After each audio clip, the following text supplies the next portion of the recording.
The lake had always been more than just water to Elijah Turner. For generations, it had been the soul of his family's land, a quiet stretch of shimmering blue that mirrored the sky and cradled the forest around it. His grandfather had dammed the small river that fed the valley in the 1930s, creating the lake as both a source of irrigation and a sanctuary.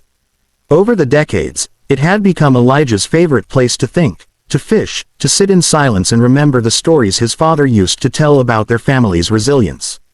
It wasn't a lake you could buy on a map or spot from a highway. It was hidden, tucked away, like a secret gift from nature herself. But peace, Elijah had long ago learned, never lasts where greed exists.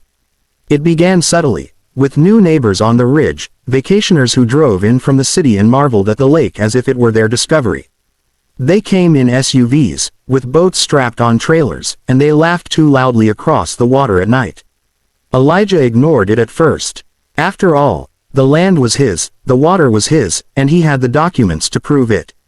But then came the letters, formal, stamped, filled with words that dripped entitlement.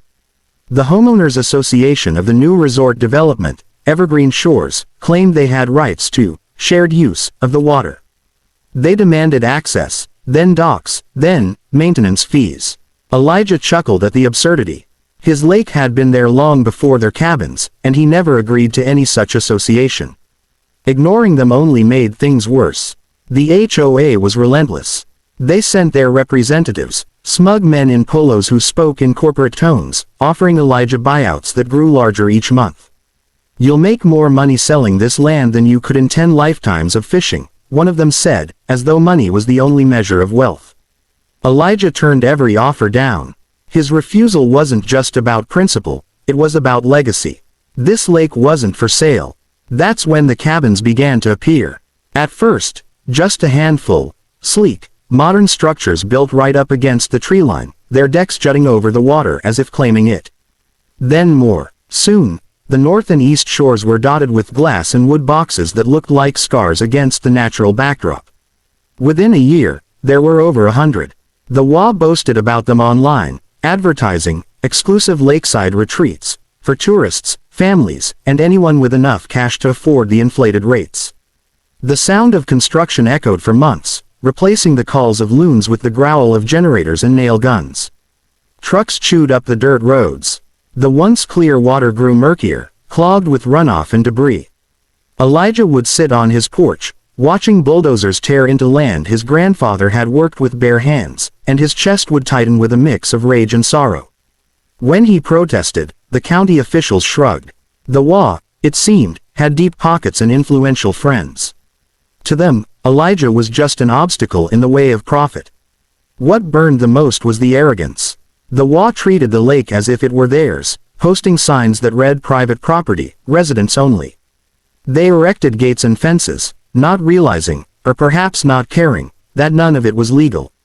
Families who had rented the cabins began to approach Elijah's dock, looking surprised when he told them they were trespassing. Some laughed, some sneered, and some even threatened him, saying the HOA had promised them full access. But Elijah knew something the HOA didn't. He knew that the lake wasn't a natural gift from the heavens. It was built, shaped, and held together by the dam his grandfather had engineered nearly a century ago. Without that dam, the water would recede, the lake would shrink back into the narrow river it once was, and every single one of those glittering cabins would lose the view they had stolen. For months, Elijah kept this truth to himself. He said nothing when the HOA bragged about building 139 vacation cabins on pristine lakefront. He said nothing when their lawyers sent threats, or when drones buzzed over his property taking pictures. But each insult, each fence post hammered into soil that wasn't theirs, drove him closer to a decision that his grandfather likely would have approved of. Elijah began to walk the length of the dam every morning at sunrise, boots crunching on the gravel, hand brushing the weathered wood. The structure was old but sturdy, a testament to his family's craftsmanship. He would pause at the sluice gates, listening to the rush of water as it fought to be free. And each time, the same thought returned, steady and resolute: if they wanted to steal nature, he could give it back to her. He wasn't impulsive, he wasn't reckless. Elijah knew what dropping the dam would mean. It wasn't just about revenge. It was about restoring balance, about reminding everyone that man-made greed couldn't outlast nature's patience. The lake had been a gift, but it could also be reclaimed. And if the HOA insisted on testing him, then he was prepared to let the water decide who truly belonged. The night Elijah made his decision, the forest was alive with whispers. Crickets sang, owls hooted, and the wind pushed gently through the trees as though encouraging him. He sat on the porch with an oil lamp flickering beside him, staring at the black glass of the lake.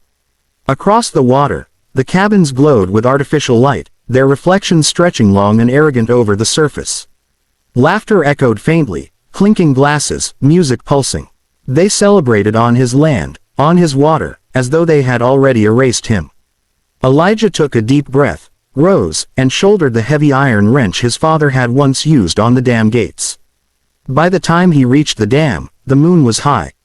Its pale light washed over the weathered planks and rusted steel bolts. Elijah placed a hand on the railing, feeling the hum of water pushing behind it. The lake was full, swollen from weeks of rain, eager to move, eager to reclaim its path.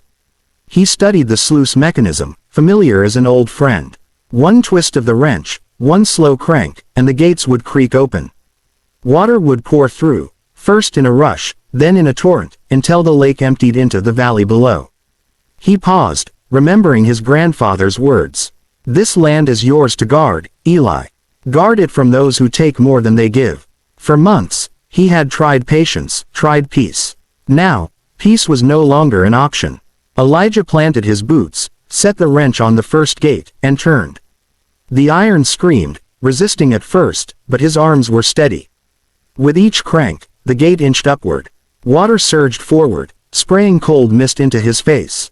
The roar grew louder, a sound like thunder building in his ears. He moved to the second gate, then the third, opening them wide. Within minutes, the once still lake was no longer calm.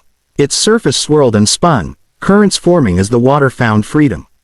The release was immediate. Streams cascaded down the valley, ripping through undergrowth, tumbling rocks with them. Fish leapt and twisted in the chaos, carried away. The lake began to sink, its edges collapsing into mud, docks tilting and splintering as the water abandoned them. Across the shore, the cabins felt it first in subtle ways. Boats tied to wooden posts sagged, their keels scraping against newly exposed ground. Vacationers, drunk on wine and music, stumbled outside to investigate. Confused murmurs drifted across the water. Why is the lake dropping? Is this normal? Must be a drought. But as the minutes passed, the truth became undeniable. The waterline fell faster and faster, leaving behind patches of wet earth where children had played hours before. Fire pits that once sat safely above the waterline now stood on exposed mudflats. By dawn, panic spread. Families gathered on porches, watching the lake vanish before their eyes. What had been a gleaming expanse was now a shrinking basin, its mirror-like surface breaking into muddy pools. Fish flopped helplessly in the muck. The smell of wet earth rose thick in the air. Shouts rang out. Calls to the HOA office, demands for answers. Some tried to drag boats farther into the retreating water, only to find the effort futile. Others shouted at Elijah across the distance, though he stayed silent, standing like a shadow on his porch, watching.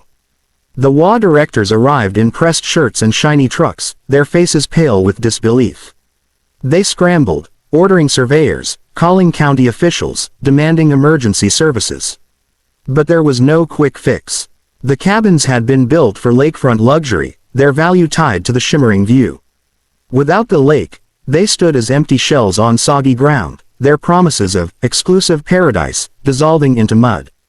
Nature did not stop. The exposed earth hardened under the sun, cracked and uneven. Mosquitoes swarmed the stagnant pools that remained. The once pristine, resort destination, turned into a wasteland of half-submerged docks, tilted cabins, and bitter owners who realized too late that their HOA couldn't control water or land. Elijah, however, felt no joy in their downfall. What he felt was something deeper: justice, yes, but also sorrow. The lake had been beautiful, alive. Now, in reclaiming it, he had undone what his grandfather had built. But in his heart, he knew it was necessary. The land would heal, the river would flow free again, cutting its way through the valley as it had before the dam. And in time, Trees and reeds would return to the exposed shore, erasing the cabin's scars. The HOA tried to fight back. Lawyers showed up at Elijah's door, waving papers, threatening lawsuits, shouting words like liability and property damage. Elijah listened quietly, then led them down the dirt path to the base of the dam. He pointed to the weathered plaque his grandfather had installed decades ago, which clearly marked the dam and the lake as Turner family property. He showed them the deed, the maps, the signatures. "It was mine to build," Elijah said calmly, his voice steady, "and mine to let go." Their threats collapsed as quickly as the lake had. Without jurisdiction, without leverage, the HOA had nothing. The county had no interest in siding with them either. Officials shrugged, saying the land had merely returned to its natural state. Investors pulled out. Vacationers fled. Within months, the cabins stood deserted, their wooden beams rotting, their once bright windows cracked and dirty. Weeds grew tall around them, vines creeping up their walls. Slowly, nature stretched her fingers back into the spaces that had been stolen. Elijah kept walking the dam each morning, but now the air was different. He heard the river singing again, winding freely down the valley, unburdened.